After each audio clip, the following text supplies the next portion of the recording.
3.25 ലക്ഷം കോടി രൂപയുടെ turn ഓവറുള്ള Alibaba കമ്പനിയെക്കുറിച്ച് നിങ്ങൾ കേട്ടിട്ടുണ്ടാവും. ജാക്മയാണ് ഒരു ചൈനീസ് സ്ഥാപകനാണ് ഇതിൻ്റെ ആലിബാബയുടെ ഉടമ. വാസ്തവത്തിൽ അദ്ദേഹത്തിൻ്റെ ജാക്മയുടെ കഥ എന്ന് പറഞ്ഞൊരു യക്ഷിക്കഥയെ വെല്ലുന്ന രീതിയിലുള്ളതാണ്. അത് കുട്ടികൾക്കും യുവാക്കൾക്കും എല്ലാം ഒരു പ്രചോദനാത്മകമായ ഒരു കഥയാണ്. ശരിക്കും പറഞ്ഞാൽ ഒരു കുഗ്രാമത്തിൽ, ചൈനയിലെ ഒരു കുഗ്രാമത്തിൽ ജനിച്ച അദ്ദേഹത്തിന് പ്രൈമറി സ്കൂളുകളിലും അപ്പർ പ്രൈമറി സ്കൂളുകളിലും ഒക്കെ പലതവണ തോറ്റിട്ടാണ് അദ്ദേഹം ജയിച്ചു വന്നത്. അതിന് പല യൂണിവേഴ്സിറ്റികളും ചൈനയിൽ അഡ്മിഷൻ കിട്ടിയില്ല. അവസാനം ഒരു ലോക്കൽ യൂണിവേഴ്സിറ്റിയിൽ അഡ്മിഷൻ കിട്ടി. അദ്ദേഹം പഠിച്ചു, ഒരു ചെറിയ ഡിഗ്രിയൊക്കെ എടുത്തു. അദ്ദേഹം പല ജോലികൾക്കും 30ഓളം ഇൻ്റർവ്യൂകൾക്ക് അറ്റൻഡ് ചെയ്തിട്ട് ഒന്നിനും കിട്ടിയില്ല. KFCയിലെ 24 പേര് പങ്കെടുത്ത ഒരു ഇൻ്റർവ്യൂവിൽ അദ്ദേഹം പങ്കെടുത്തു. 23 പേർക്കും സെലക്ഷൻ കൊടുത്തു. ഈ 24-വനായിട്ടുള്ള ജാക്മായ്ക്ക് സെലക്ഷൻ കൊടുത്തില്ല. അദ്ദേഹം പോലീസിലേക്ക് അപ്ലൈ ചെയ്തു.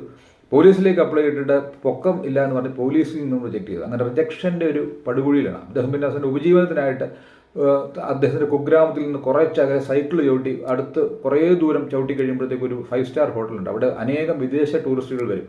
അവരെ ഗൈഡ് ചെയ്യാനായിട്ട്, അവരെ ഫീൽഡിലേക്ക് കൊണ്ടുപോകാനായിട്ടൊക്കെ അവരുടെ ജോലി അദ്ദേഹം ഏറ്റെടുത്തു. അങ്ങനെ വരുന്ന ഇംഗ്ലീഷുകാരോടും അതുപോലെ അമേരിക്കക്കാരോടും ഒക്കെ അദ്ദേഹം സംഭാഷണം ചെയ്ത് ഇംഗ്ലീഷ് ഭാഷയിലൊക്കെ ചെറിയ പ്രാവീണ്യമൊക്കെ കിട്ടി.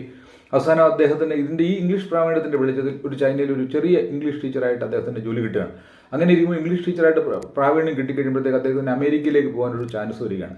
അമേരിക്കയിൽ ചെന്ന് കഴിയുമ്പോഴത്തേക്കാണ് കോമേഴ്സ് പ്ലാറ്റ്ഫോമുകളും ഇൻ്റർനെറ്റിൻ്റെയൊക്കെ സാധ്യതകൾ അദ്ദേഹം അവിടെ കണ്ടത്. അപ്പോൾ ചൈനയിലെ ഒരു കമ്പനി പോലും അതിനകത്ത് ലിസ്റ്റ് ചെയ്തിട്ടില്ല എന്ന് അദ്ദേഹം മനസ്സിലായി. അദ്ദേഹം തിരികെ വന്നിട്ട് അദ്ദേഹം ഒരു യെല്ലോ പേജസ് എന്ന് പറഞ്ഞ ഒരു കമ്പനികളെയൊക്കെ എൻലിസ്റ്റ് ചെയ്യുന്നൊരു പരിപാടിയായിട്ടൊക്കെ തുടങ്ങി. പക്ഷേ അതും വലിയ വിജയമൊന്നും കണ്ടില്ല.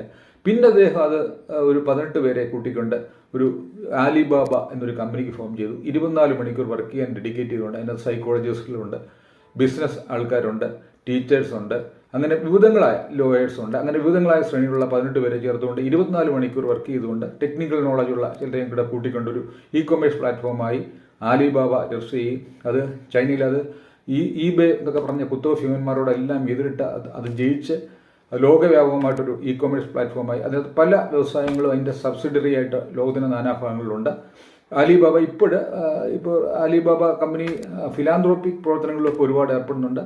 ജാക്മ ഇപ്പോൾ അതിൽ നിന്ന് റിട്ടയർ ചെയ്ത് ഇറങ്ങിയിട്ട് അദ്ദേഹം ഫിലാന്ത്രോപ്പിക് പ്രവർത്തനങ്ങളിൽ ടീച്ചിങ് ജോലികളിലൊക്കെയാണ്. അദ്ദേഹത്തിന് ചെയർമാനും ജോയ് എന്നൊക്കെ പറഞ്ഞ ആദ്യകാലത്ത് വന്നൊരു ബിസിനസ്മാനൊക്കെ ഉണ്ട്. അവരൊക്കെയാണ് ഇപ്പോൾ നടത്തുന്നത്.